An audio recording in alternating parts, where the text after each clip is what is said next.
normally after a night game, I'll film the review with Gio, and then what I'll do is straight away afterwards, I will film the video for the next day on this channel, on the forum channel, and I normally just do it sort of straight away afterwards.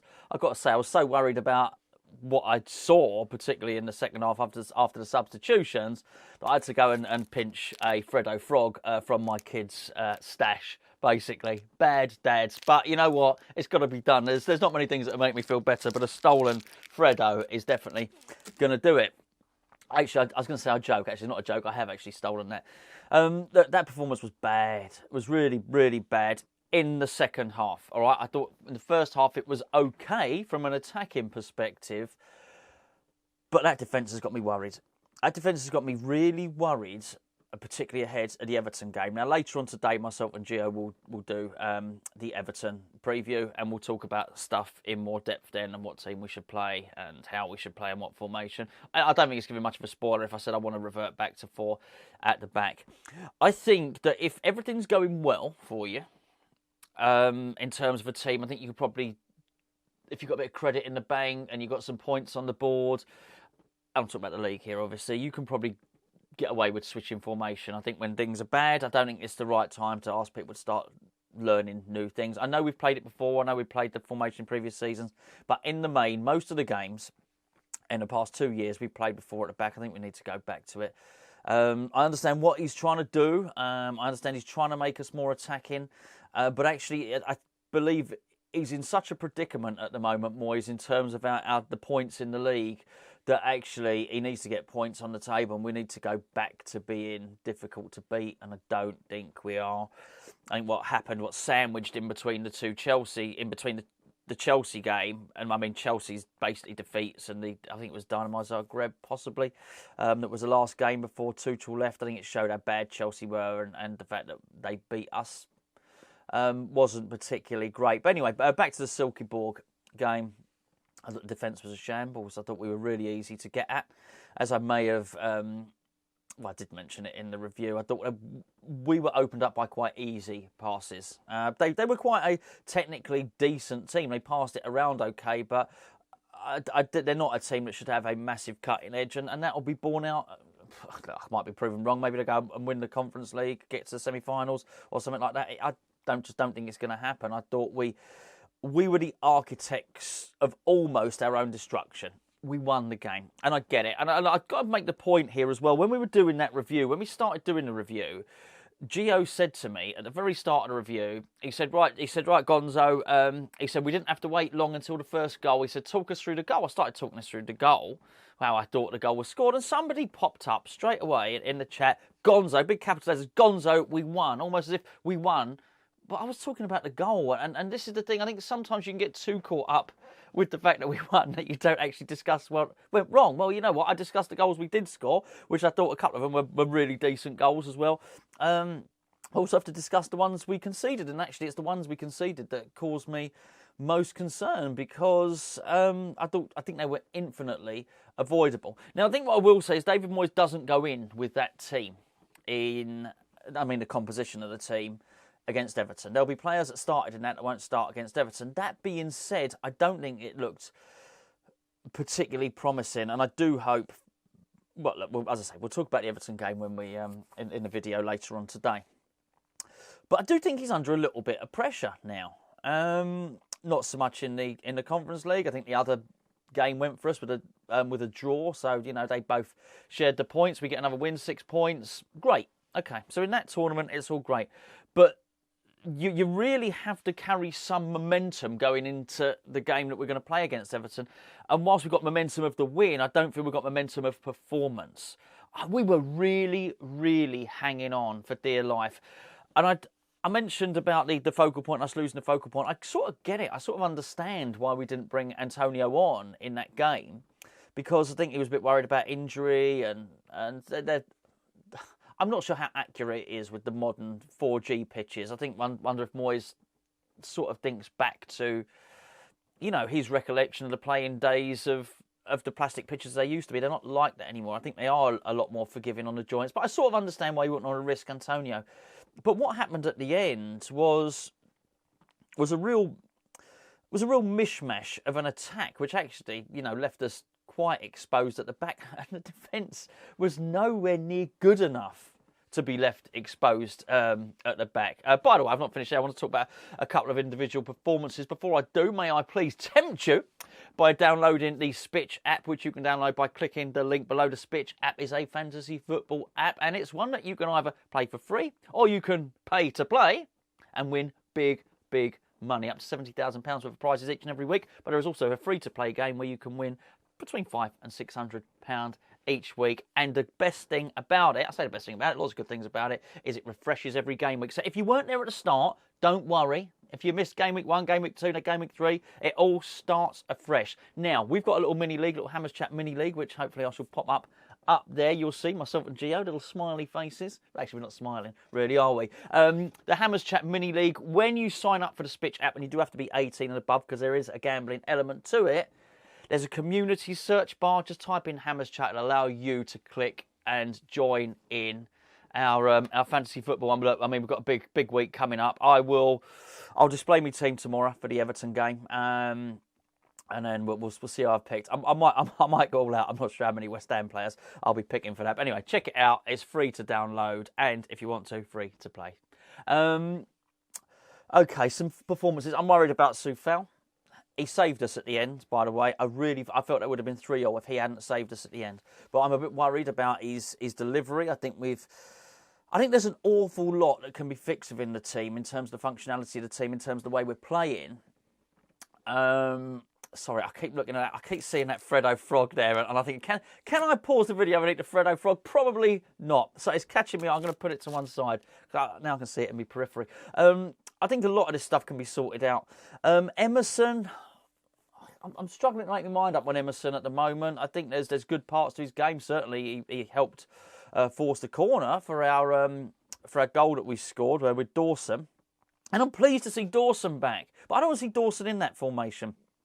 I didn't like it at all. And sometimes you watch these games, you just throw up more questions than answers. So I'd sort of had it in mind, particularly after the Chelsea game, that Fabianski, particularly due to, it wasn't just a mistake for the goal, but the sequence of play that led up to Chelsea scoring their goal, I didn't think it instilled confidence into the defence. I tell you what, after watching that game, I didn't have a tons of confidence in Areola. And I think here's the point. Areola's not a bad goalkeeper. All these players I'm talking about are not bad players. And I think there's a collective lack of confidence within the team, or if there is any confidence, it's sort of paper thin. And that confidence gets eroded by you hanging on for your dear life at the end of games. And that's why I just would want us to revert back to, to almost just a more orthodox formation. All right, I know it didn't work out at the end. I know it was only the last 5 minutes, but it does seem to be that any time anything's not going right for us this season, the answer appears to be Fornals. I think Fornals been good this season, but it's a case of chuck Fornals on. I'm worried about the lack of play from Flynn Downs. There has to be some value in being man of the match in the previous European game. Yeah, you have to have that, right? If you're man of the match in the previous European game, you start the next European game. Maybe I'll be proven wrong, and maybe Flynn Downs starts against Everton. I'm not even sure that that's the right thing to do. I'm unsure about a lot of it at the moment, but I just feel awfully sorry for him. And now David Moyes is going to have to scratch around and find a way to get something. Look, the Declan Rice substitution was bad. We don't need to rest players at the moment. We've just had a free week, right? They've had a week on the training ground, and my word, I think that is... I was hoping we'd spend a week on the training ground, and whatever tactics David Moyes wanted to get drilled, that'd be done. That, what you saw, and I did think it was a defensive shambles, that was after a week's worth of training. It's a real concern, it has to be said. But sorry, I lost my train of thought there. Back onto what I was saying about the resting players. If it is February and you've had a long, hard season, and for the last 3-4 weeks you've been playing back-to-back games, 2 games a week, that sort of thing, then you rest players. But it's the start of the season. They haven't played a game for a week. Some of them ain't even going to be playing at the weekend anyway. You just don't need to rest Declan Rice. Declan Rice can play 2 games a week. Week after week after week? No. Can he do that for 2 months consecutively? No. But he can, for the now, bearing in mind he's just had a week off, he can play against Silkeborg and play against Everton. Gio said in the video, I know he was asking a rhetorical question, I don't know why Moyes did that. Well, he did it because he thought the game was safe. The game was far from safe, and I just don't think he'd read what was going on. I just don't think he'd looked at the game and seen the importance of Declan, had seen that Lanzini had... And I think this is instruction. I think Lanzini was allowed to go forward and join Paqueta. But I don't think he'd noticed the importance of the job that Declan Rice had been doing with basically being a one-man central midfield. I've seen this a lot this season. You'll know earlier on in the season, I kept on saying it almost is like Souček has given licence to run away from Declan. And Souček was popping up earlier on in the season on the right wing, or he was getting into the box. I mentioned about the heat map from the Nottingham Forest game.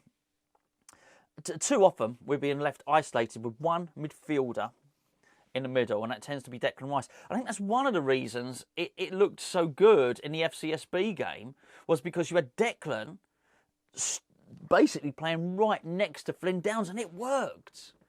And surely at the moment, David Moyes is looking for little kernels of promise, little sparks here and there of things that are going to work, things that are going to work and to help him integrate into the team that are going to help get us points. And that was a successful thing. Look, you do these experiments, sometimes they don't work, fine. But sometimes they do, and the Flynn Downs and Declan Rice thing worked. Okay, if he's not going to risk it against Everton, fine, but do it in this game. And let's be fair, nobody going into the last... 6-7 minutes of that game, because of 4 minutes extra injury time. But no one going into the last 6-7 minutes of that game could have been confident that West Ham were coming out with a win. We did come out with a win, and I am fully aware that there are going to be people who say this. Well, hold on, mate, calm down. We won. We did, and I really hope we win against Everton. I massively do. But I am worried by what I saw. It was a little bit dysfunctional. Well, it was more than a little bit dysfunctional. There were points, but okay, just a couple of positives. I was pleased with Cornet. Until he got tired, I was pleased with Cornet. I was really pleased with Scamacca.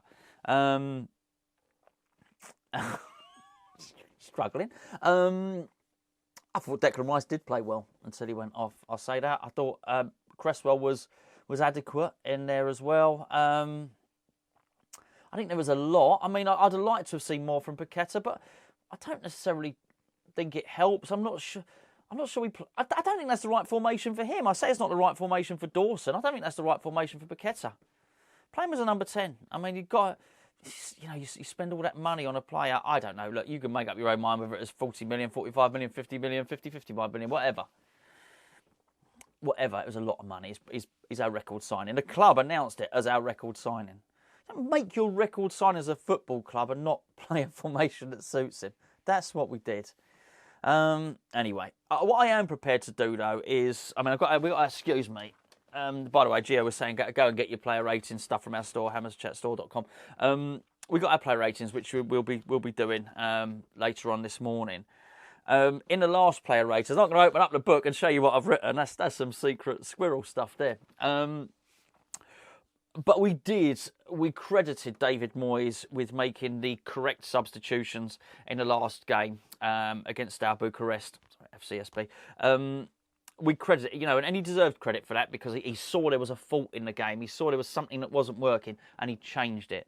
But if you're going to accept the praise, you also got to, you've got to also call it. It's not about accepting the praise. You don't watch these videos anyway. But it's about calling. You call it when he does well. You've got to call it when he does badly. And I think he brought a lot of that on himself. And because of that, because he brought a lot of it on himself tactically and with the substitutions, and we were 3-1 up, we should have coasted towards victory in that game rather than clinging on with our fingernails. He's brought pressure on himself for the Everton game, which is a game he can't afford to lose. I say he can't afford to lose it.